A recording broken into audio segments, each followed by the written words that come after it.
여러분들은 외로우신가요? 외롭지 않으신가요? 외로워요. 제가 아는 어떤 청년이 돈을 60만 원, 70만 원 모았는데 그걸 어디다 썼냐? 연애 강좌에 등록했대요. 연애를 무슨 학원 다니면서 하냐? 연애는 너의 유전자의 안에 있다. 워낙 상처를 많이 받고 사는데 연애에서도 너무 큰 상처를 받는다는 게 두렵대요. 두려운 거구나. 공평하지 않은 사회에서 공정하지 않은 방식으로 차이가 나는 것, 또 그 과정도 너무나 많은 경쟁을 요구해요. 어른들이 굉장히 과거의 생각에 사로잡혀 있으면 지금의 청년들을 이해하기가 어려운. 김현 선생님을 맞아 주십시오. 요즘 이게 들어보면 청년들이 저희 때보다 막 힘들다고 하는 그 호소하는 목소리들이 저도 살짝 들었는데 그렇게까지요? 어떤 목소리들이 있습니까? 청년들 언제나 어려웠다고 하지만 사실 지금의 청년들이 가장 어려운 시대를 살고 있다. 그 어려운 시대를 살고 있다라는 배경에 아주 중요한 증거가 뭐냐? 희망이 없다라고 얘기 많이 한다고 그래요. 그래서 어떤 사회학자는 지금의 청년 세대는 희망을 찾아서 아주 힘겹게 지내는 희망 난민이다, 이런 표현을 쓰기도 했는데요. 청년 하면 아마 가장 대표되는 상징이 프로이트도 말했는데 일과 사랑이거든요. 일과 사랑. 근데 문제는 일에서도 희망이 없다. 가장 낮은 취업률과 좋은 직장의 일자리가 가장 줄어들었다고 해요. 또 사랑이라는 측면에서도요.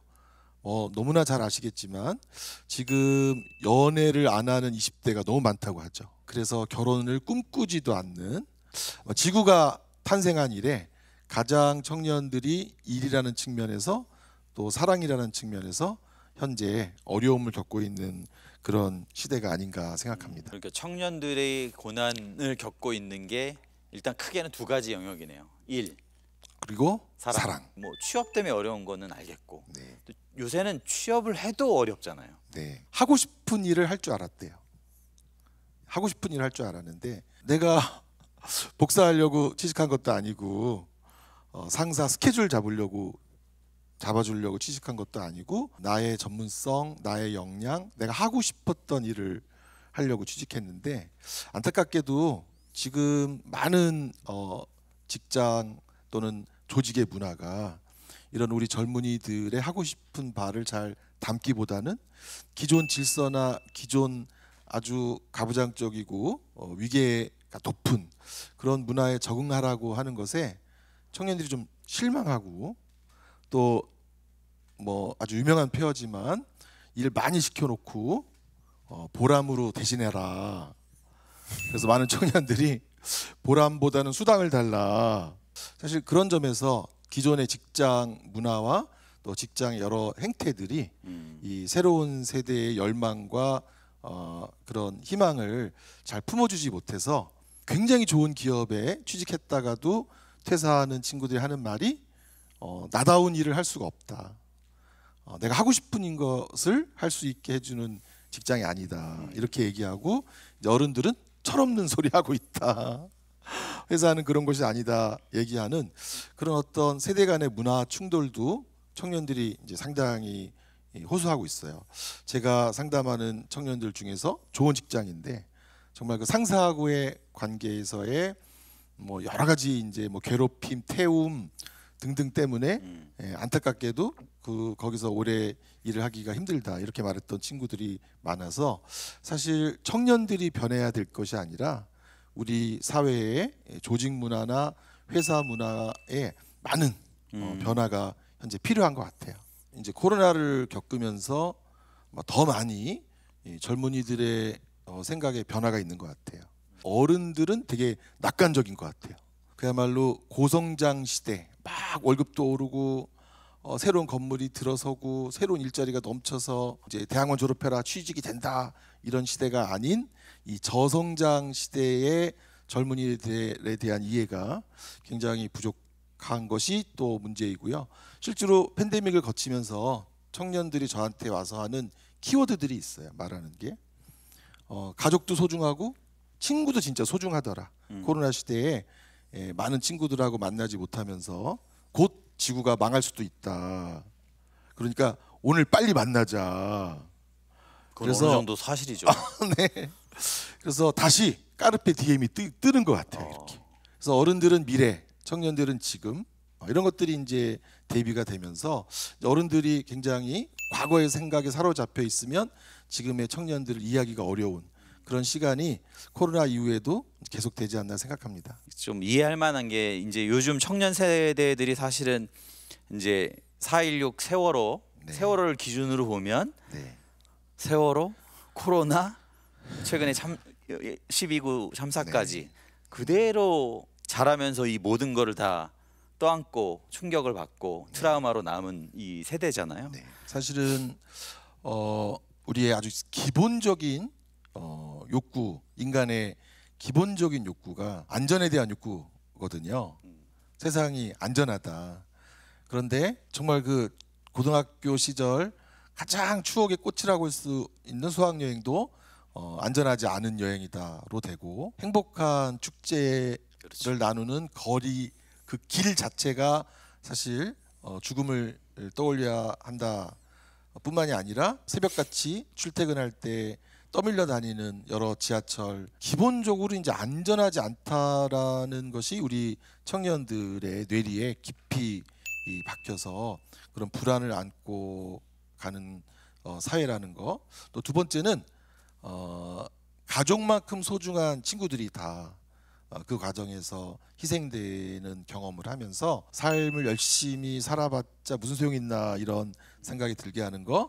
그리고 세 번째는 뻔뻔한 어른들을 보면서 사실 아무도 책임지려고 하는 모습을, 그런 도덕적인 모델을 찾지 못하면서 참 사회를 믿을 수가 없다. 그래서 한편으로는 연대하고 또 친구들과 함께 해야 되고 사회적으로 뭔가 해야 되겠지만 개인적으로 각자 도생의 준비도 잘해야 되겠다라는 이 한편으로는 그런 마음도 속 깊이 있으면서 청년들이 사회에 대한 기대가 또 어른들에 대한 신뢰가 더 많이 무너진, 그래서 이 사회의 어른들을 존경하기 어려운 그런 마음으로 가니까 마음이 참 답답하고 처참한 그런 심정이라고 생각이 됩니다. 청년들이 사랑하는데도 어려움을 겪고 있다. 이게 그냥 묻고 넘어갈 일이 아니라 굉장한 사회 문제이거든요. 네. 대표적으로는 저출산 문제이고, 지금 청년들이 왜 사랑을 두고 어려워하는지, 한번 얼마나 어려워하는지. 이것도 최근에 더 악화된 것은 코로나의 영향이 큰데요. 대학교에서 친구들과 수업을 들어본 경험이 없다라는 경험도 굉장히 큰 영향인 것 같아요. 제가 아는 어떤 청년이 올해 상반기 아르바이트를 열심히 해서 돈을 60만 원, 70만 원 모았는데 그걸 어디다 썼냐, 그리고 욕 직사게 먹고 저한테 와서 무슨 어른들이 도와주지 않으면서 욕만 한다 그랬는데 어디다 썼냐면 연애 강좌에 등록했대요. 연애를 알려주는 클래스. 강좌에 클래스에 들어서 연애를 잘하고 싶다, 이왕 하게 되면 성공적인 연애를 하고 싶다. 그래서 이제 주변 어른들이 다 연애를 무슨 학원 다니면서 하냐, 연애는 너의 유전자에 안에 있다. 사실 그 친구한테 전후 내막을 또 들어보니까 워낙 상처를 많이 받고 사는데 연애에서도 너무 큰 상처를 받는다는 게 두렵대요. 두려운 이렇게. 거구나. 거절당하는 거, 또 차이는 거. 근데 이 친구의 마음이 또 역설적인 것은 자기는 차고 싶다고 하더라고요. 어쨌든 차이는 위치에는 안 가고 싶고, 그렇지, 자기가 차고 싶은. 그 이면에 거절에 대한 두려움, 실패에 대한 두려움이 이 학업에서 연애와 인간관계까지 정말 확장되어 있다라는 그런 마음을 듣고서 또 느끼면서 되게 마음이 이제 서로 같이 짠했는데, 하여튼 그래서 관계를 잘하고 싶다라는 생각은 많은데 아무 곳에서도 관계에 대해서는 가르쳐주지 않는다. 국영수만큼 관계에 대해서 가르쳐 줬다면 지금 연애를 아주 잘할 수 있을 텐데, 사실 그런 친구 관계, 연애 관계, 또 변화하는 부모 관계, 관계에 대해서 배우지 못하고 컸던 자신의 현재의 현실이 되게 스스로 안타깝고 괴롭다라고 하는 그런 대화가 지금 또 기억이 납니다. 사랑하는 사람이 생겨도 문제인 게 우리가 기성세대들이 했던 것처럼 뭐 가족을 설계한다든가 청년들이 듣고 싶은 말 그거를 좀 비공식적으로 조사했는데 누구에게 듣고 싶은 말? 사회, 그렇죠. 사회나 세상으로부터 어른들에게 첫 번째가요. 집 사줄게였어요. 집 사줄게. 집 사줄게. 예. 저도 듣고 싶은데. 그래. 두 번째가 취직시켜줄게 많았어요. 취직시켜줄게. 세 번째가 좀 충격인데 애 낳지 마라 행복하게 살아라가 듣고 싶대요. 사회가 아이 키우기 좋은 사회가 아니어서 하여튼 이제 아이를 키운다는 게 참 어려운 일이다 이런 의미가 담겼던 것 같아요. 우리 청년들이 지금 얼마나 마음이 각박하냐. 연애도 사랑도 집, 취직 이런 것과 분리해서 생각할 수가 없다라는 그렇죠. 우리 집 청년들의 사줄게, 뭐 여행 보내줄게 만큼이나 애 낳지 말고 살아. 네, 이게 그것도- 기분 좋은 말이라는 게 되게 충격적으로 다가오긴 하는데 네. 무엇보다 그 핵심에는 경제적인 어떤 희망? 지금 청년 세대 때는 부모보다 가난한 첫 세대다. 네. 이런 거 생각하면 암울하거든요. 사실 뭐 꼭 굶어 죽을 것이다 이런 걱정을 하는 청년들이 그렇게 많지는 않은데 최근에 극단적 선택을 하는 관한 연구에서도 그런 이야기를 하고 있는데요. 사실 이제 상대적 박탈감이 청년들 심리적 고통의 가장 큰 원인이라고 얘기해요. 상대적 박탈감. 네. 공평하지 않은 사회에서 공정하지 않은 방식으로 차이가 나는 것 이것이 굉장히 청년들의 마음을 괴롭게 하는데 그 세팅은 그런 공평하지 않고 공정하지 않은 구조를 청년들이 만든 건 아니거든요. 그렇죠. 또 그 과정도 너무나 많은 경쟁을 요구해요. 이렇게. 그렇죠. 그래서 마음 자체의 피로가 더 많이 쌓여서 정말 많은 그 청년들이 쉬기를 원하는 것 같아요. 항상 그래서 뭐 워라벨, 스라벨 뭐 온갖 그 균형을 맞추는 삶을 갖고 싶다 이렇게 얘기를 하고 있는 것 같아서 상대적 박탈감과 마음의 피로 이게 요즘 청년 세대의 경제적인 어려움을 능가하는 그런 심리적 고통이 아닌가 생각합니다. 함께 하고 연대하고 서로 지지하는 가운데 이런 일들을 치유하고 우리가 해결을 했어야 되는데 네. 그게 안 되는 게 이 청년들의 그러니까 어려움을 더 가중시키는 것 같습니다. 이 한국의 10대부터 30대 사망 원인 1위가 자살이라는 네. 거, 그리고 20대 사망자 가운데 절반이 다 자살로 생명을 마감했다고 합니다.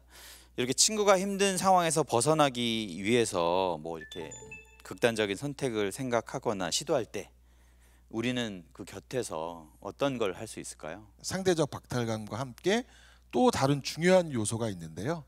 또 다른 중요한 요소가 사실은 외로움이에요. 외로움. 여러분들은 외로우신가요? 외롭지 않으신가요? 외로워요.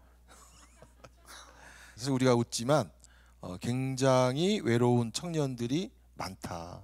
요즘 청년들의 삶의 한 극단을 얘기하는 폐허가 고독생으로 살다가 고독사로 죽는다. 외롭게 살다가 결국 외롭게 죽는 어떤 청년들의 부류가 있다는 거죠. 그래서 친구가 힘든 상황에서 우리가 해줄 수 있는 일은 친구가 되어주는 일이에요. 정말 요즘은 친구가 없다고 하는 분들도 많고 친구를 오픈 채팅에서 찾거나 친구를 찾기 위해서 굉장히 이제 노력하는 경우가 많은데 큰 어려움에 처한 사람들에게 편안한 곳, 편안한 만남 이런 것이 사회 도처에 있다. 이런 새로운 사회적인 변화가 필요한 것 같아요. 제가 또 만나는 친구는 젊은 꼰대랑 늙은 꼰대가 있는데 그 중에 늙은 꼰대는 그러려니 한대요. 이렇게. 그렇죠. 올해부터 있었으니까. 네, 근데 정말 힘든 또 꼰대가 점꼰이라고 하더라고요. 점꼰. 점권. 너 그렇게 살면 안 된다. 목표를 가져라. 희망을 가져라.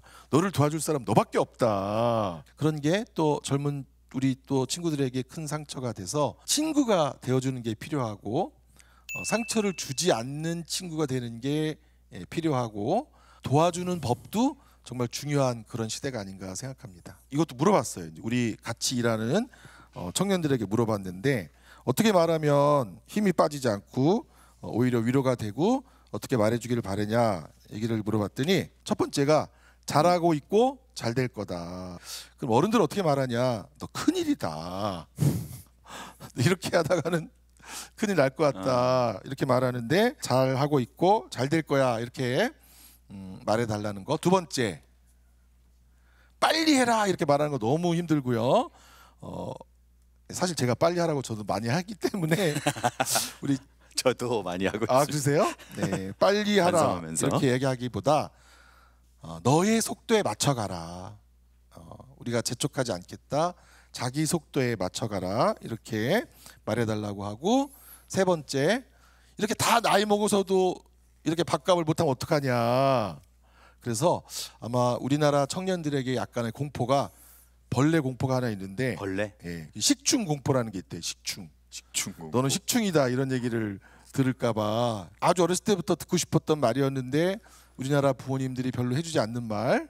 그냥 너의 존재만으로도 소중하다. 옆에 있어줄게. 이 말도 굉장히 듣고 싶은 이야기라고 합니다. 내가 너의 옆에 있어줄게. 너희 편이 되어줄게. 그래서 내 편이 진짜 없는 세상에 살고 있는데 그래도 내 편이 있어서 내가 버틸 수 있고 나아갈 수 있다. 끝으로는 이것도 진짜 우리나라 부모님들이 하지 않는 말인데 우리나라 부모님들은 지금도 많이 놀았는데 더 쉬려고 하냐? 이런 얘기 많이 하시고 또 엄마를 봐라. 엄마는 너를 혼내면서도 방바닥을 닦고 있다. 이런 어른들에게 청년들이 듣고 싶은 말은 쉬어도 좋다.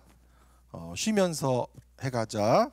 이런 얘기를 청년들은 듣고 싶다고 합니다. 여기도 뭐 우리 오신 분 중에 질문이 또 많으실 것 같은데 이제 여러분의 질문 시간입니다. 제가 트라우마가 좀 어렸을 때부터 심했어서 이렇게 병원도 많이 다녔었고 상담도 받고 약도 많이 먹었었거든요. 근데 지금은 이제 주변에 너무 좋은 사람들이 많이 생겨서 덕분에 이제는 많이 치유가 되고 있는 상태인데 나아질 수 있을지 그런 확신이 잘 안 들어서 특히 트라우마와 잘 지내는 분들, 트라우마와 함께 잘 지내는 분들은 세 가지를 말씀하시는 것 같아요. 사실 트라우마는 내가 나한테 일으킨 일이 아니거든요. 내가 당한 일이지. 그래서 이 트라우마의 원인이 나에게 있지 않다. 내가 잘못된 존재가 아니다라는 자기 존재에 대한 긍정이 굉장히 중요한 힘을 준다고 제가 들었어요. 이렇게. 트라우마가 잘 지내는 분들에게. 하지만 트라우마의 기억이 완전히 사라지지는 않는다고 해요. 트라우마에 대한 태도는 변할 수 있다라고. 그 중에 어쨌든 그 태도의 변화를 갖기 위해서 필요한 것은 내 책임이 아니고 나를 긍정하는 거. 그게 첫 번째고요. 두 번째로 트라우마 잘 지내는 분들은 트라우마를 내가 내 인생에 좋은 새로운 기회로 바꾸겠다라는 성장하고 치유하겠다라는 그 마음을 잃지 않는 것 자체. 빅터 프랭클이라는 유대인 정신과 의사가 수용소에서 죽지 않았던 자기 비결을 그분도 의미를 포기하지 않은 거. 내 삶에 이 트라우마가 의미가 되도록 나는 꼭 만들고 싶다. 그래서 자기 삶에 부여한 의미를 놓치지 않는 거. 이 두 가지는 내가 할 수 있는 일인데 하나 굉장히 어렵다라고 하는 세 번째 요인은 사실은 이 트라우마를 겪고 잘 살려고 하는 나를 도와주는 사람이 있어야 내가 트라우마를 더 잘 다루고 살 수 있었던 것 같다. 그래서 여러분들이 그런 힘들어하는 친구에게 한두 마디 건네는 것, 그것이 절대 괜한 짓이거나 소용이 없는 일이 아니라 아주 강력한 지지 요소가 된다라고 하는 것을 좀 강조해서 말씀드리고 싶습니다. 네, 질문해 주세요. 안녕하세요. 네, 안녕하세요. 잠시만요. 저 이거. 인증샷 찍으신 거예요? 네, 네. 정말 오랫동안 그 우울증으로 정말 많이 힘들었고 정말 많은 요소로 인해서 정말 많이 힘들고 그랬었는데 잘 모르겠더라고요. 저는 스스로 그냥 자가 치유를 할 수 있다고 생각을 하고 이제 자신의 상태나 자신의 증상과 징후를 가장 나아지게 하는 것은 어떤 것이다라고 하는 것을 잘 찾아가는 게 제일 중요하다고 생각해요. 어떤 사람은 진짜 우울할 뻔했는데 친구 만나서 우울하지 않게 됐다라고 하는 사람이 있는 것도 사실이고요. 어떤 사람은 약을 먹고 좋아졌다라고 하는 분도 분명히 계신 것 같아요. 그동안 우울함이 개선되는데 이게 제일 효과가 좋았다. 그거를 잘 찾아가셨으면 하는 바람이고, 단 하나 부탁이 있다면 주변에서 지금은 이런 도움을 받아야 할 때다라고 말하는 사람도 분명히 있거든요. 그럴 때 그 사람의 말도 잘 들어주셨으면 하는 바람이에요. 이제 저는 사실 어깨가 아파서 재활의학과랑 정형외과를 쭉 다녔는데 어떤 친구가 한의원을 가서 침을 맞아라 그 말을 10번 이상 들었던 것 같아요. 하지만 그 말을 듣지 않다가 어느 날 한번 들어보자 라고 해서 낫기는 한의원에서 침 맞아서 어깨가 다 나았는데, 어떤 방법은 무조건 안 돼 라는 게 저는 편견이라고 생각해요. 나한테 제일 좋은 방법을 잘 찾아가고 그랬음에도 불구하고 호전이 없을 때 다른 사람의 조언도 때로는 수용할 수 있는 것, 이런 분들이 저는 좀 강한 또 잘 해결하는 분이 아닌가 싶어서 타인의 조언도 참고하자가 제가 드릴 수 있는 답이 아닌가 생각합니다. 감사합니다. 네, 감사합니다. 절망 안에서 내 안으로부터 희망을 끌어내는 법이라는 주제로 우리가 이야기를 했는데, 하고 싶은 말을 한마디 해주시면서 오늘 자리를 마칠까 합니다. 제가 굉장히 마음이 아팠던 청년의 문구 중에 하나가, 청년들이 와서 했던 얘기 중에 하나가 가축으로 살았는데 사축으로 사는 것 같다, 이런 말이었어요. 청년이 되기 전까지는 엄마 아빠의 기대의 노예였는데 회사를 들어와서는 회사의 부장님, 팀장님의 노예처럼 살면서 내가 없는 삶은 계속되고 있다. 부모의 세대는 극복과 타도의 시대였는지 모르겠지만 우리 세대는 극복이 아니라 수용하고, 또 타도가 아니라 공존하고, 자기 회사 동료들하고 여러 면에서 경쟁하기보다는 타협하고 싶은데 사실 그게 굉장히 어렵다. 만약에 어른들이 그런 걸 해줄 수 없다면 우리가 스스로 해야 되는데, 자기 스스로 하는 것보다 훨씬 더 좋은 것은 친구가 해주는 것이에요. 이제 거울 보고 내가 소중하다 이렇게 얘기하는 것 이상으로 동료가 너 진짜 괜찮아, 정말 우리한테 소중한 존재야, 네가 갖고 있는 그 생각이 우리 사회에 큰 힘이 되는 생각이야 라고 우리 동료들이라도 말을 해준다면 아마 다들 다 큰 힘이 된다고 생각합니다. 위아래만 보고 또 나만 들여다보지 마시고 옆에 있는 사람들이 나에게 또 도움이 될 수 있다라는 생각을 갖고 옆을 바라봐 주셨으면 하는 바람이고요. 여러분들의 피로가 씻길 수 있게, 실패할 수 있는 기회, 또 실수할 수 있는 기회와 함께 기회를 재충전할 수 있는 많은 사회적 지원이 우리 청년들에게 있기를 또 간절히 바랍니다. 고맙습니다.